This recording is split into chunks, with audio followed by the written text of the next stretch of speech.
हनुमान चालीसा 31वीं चौपाई। चारों जुग प्रताप तुम्हारा, है प्रसिद्ध जगत उजियारा। पहली पंक्ति, चारों जुग प्रताप तुम्हारा। इस पंक्ति में तुलसीदास जी बताते हैं कि हनुमान जी का पराक्रम, यश और महिमा केवल किसी एक समय या युग तक सीमित नहीं है। उनका प्रभाव चारों युगों, सतयुग, त्रेतायुग, द्वापर और कलियुग में समान रूप से चमकता रहा है। त्रेतायुग में जहां वे श्री राम के अनन्य भक्त, दूत और असुर संहारक रूप में प्रसिद्ध हुए, वहीं द्वापर में भी भीम जैसे महान योद्धा को शक्ति का ज्ञान दिलाया और अर्जुन को ब्रह्मज्ञान का संदेश समझाया। कलियुग में तो हनुमान जी को सर्वाधिक जागृत और तुरंत कृपा करने वाले देवता माना जाता है, इसलिए आज भी करोड़ों लोग उन्हें संकट मोचन के रूप में पूजते हैं।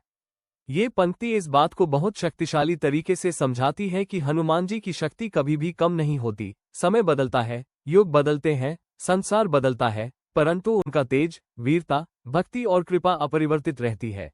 दूसरी पंक्ति है प्रसिद्ध जगत उजियारा। इस पंक्ति में हनुमान जी के प्रकाश, महिमा और प्रभाव की सार्वभौमिकता का वर्णन है। जगत उजियारा का अर्थ है कि हनुमान जी का तेज केवल भारत ही नहीं, बल्कि पूरे संसार को प्रकाशित करता है। आज भी दुनिया भर में लोग, चाहे वे किसी भी भाषा, संस्कृति या देश से हों, हनुमान जी की भक्ति, साहस, निष्ठा और सेवा भाव से प्रेरित होते हैं। उनका चरित्र पूरी मानवता को ये संदेश देता है कि सच्ची भक्ति में कैसी शक्ति होती है और विनम्रता में किस प्रकार अपार बल छिपा होता है। हनुमान जी का प्रकाश केवल बाहरी जगत को ही नहीं, बल्कि मनुष्य के भीतर की अंधकार, भय, संदेह और नकारात्मकता को भी दूर करता है।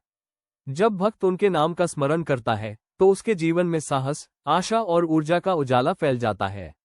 इस प्रकार जगत उजियारा ये घोषित करता है कि हनुमान जी केवल शक्ति के देवता नहीं, बल्कि आध्यात्मिक प्रकाश के भी स्तंभ हैं।